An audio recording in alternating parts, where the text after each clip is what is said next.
Oke, assalamualaikum warahmatullahi wabarakatuh. Kembali lagi bersama kami di Info K3 RSID.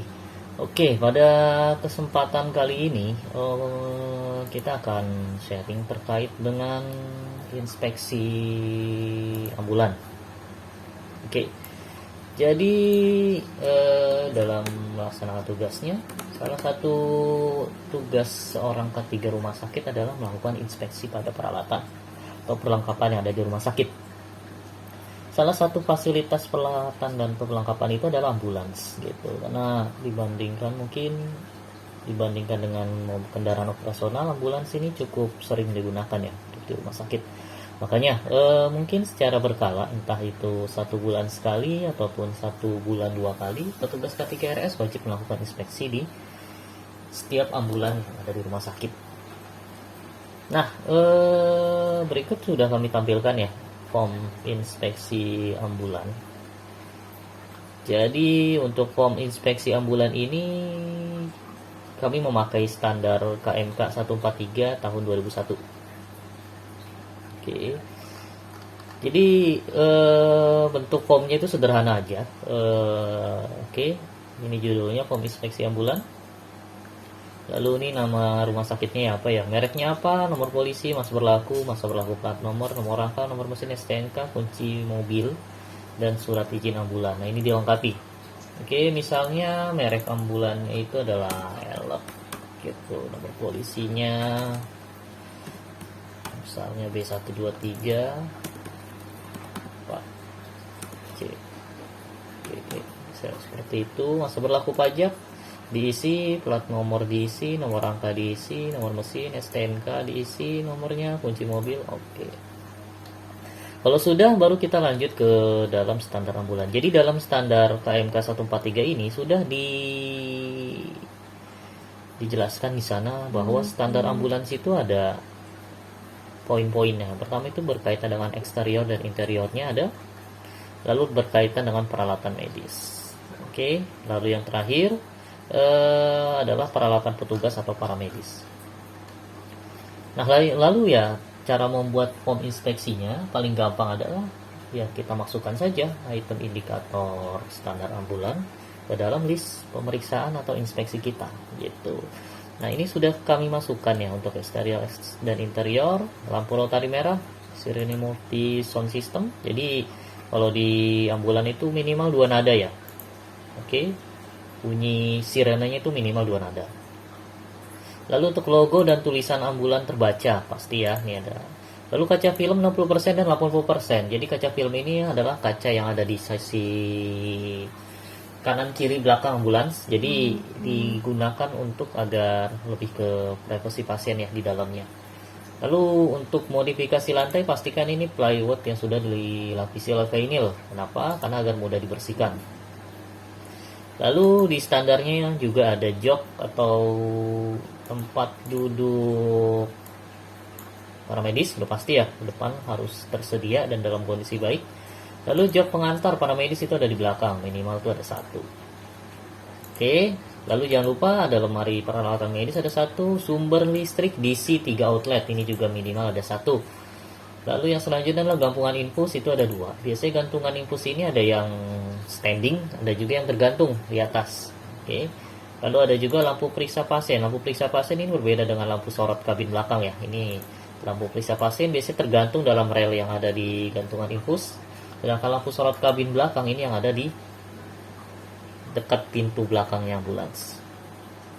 Lalu ada juga pelindung bumper belakang dari benturan stretcher. Nah ini biasanya ada pelindung bumper yang biasanya dekat rel ya, dekat relnya stretcher.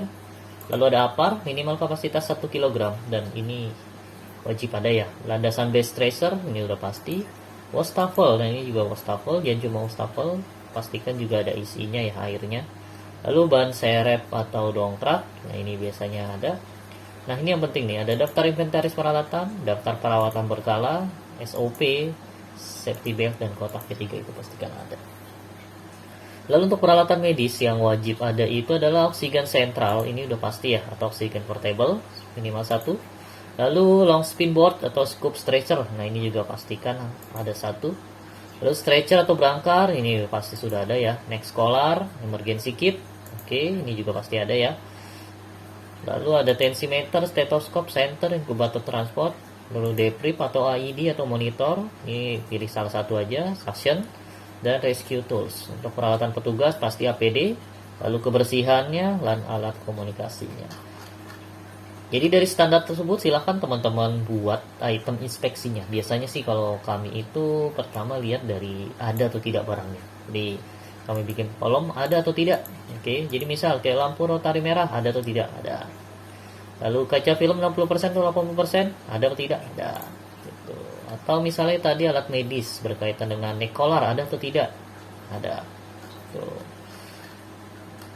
Nah, ini ketersediaan ini memastikan agar ketika ambulan ini operasional, alat-alat yang dibutuhkan itu selalu tersedia. Gitu.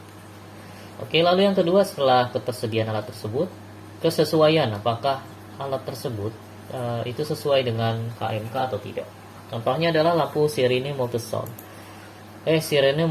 system. Jadi ada ambulan yang hanya ada satu, ada yang ada dua, atau bahkan lampu rotari merah. Ada yang zaman dulu tuh kalau nggak salah ada yang merah biru, padahal standarnya itu lampunya merah saja. Gitu.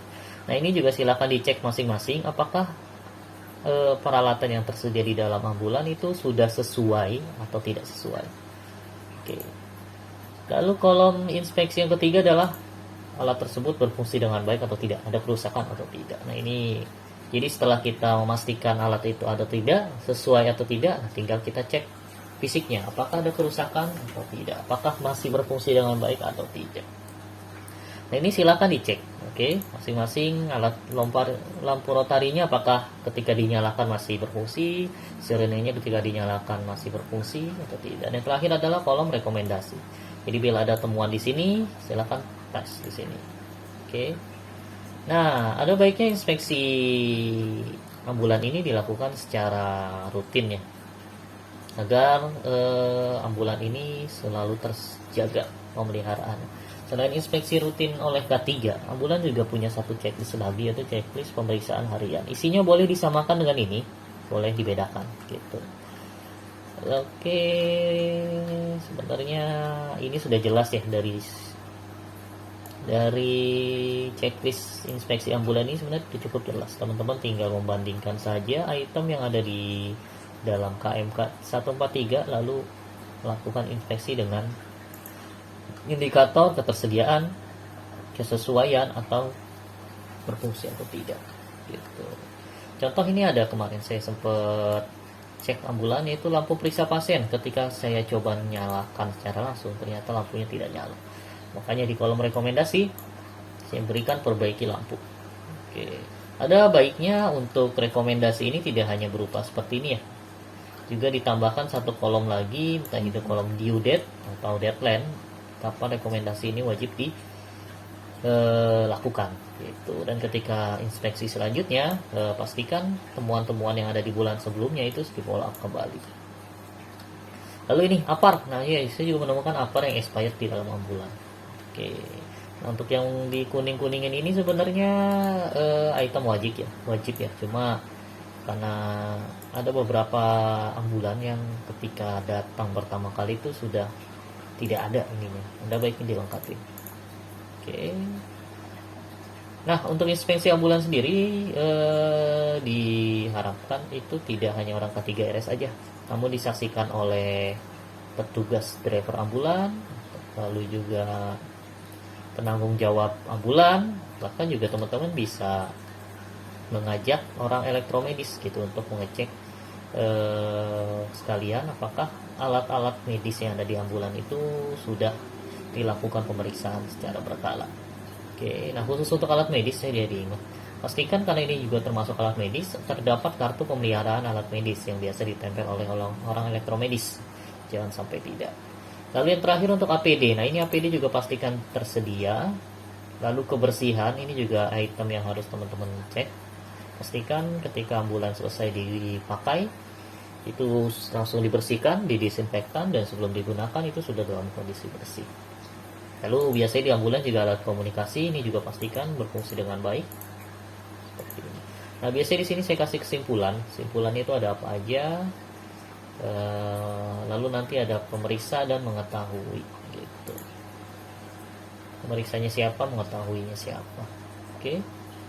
Mungkin dari kami sekian, semoga membantu. Terima kasih. Assalamualaikum warahmatullahi wabarakatuh.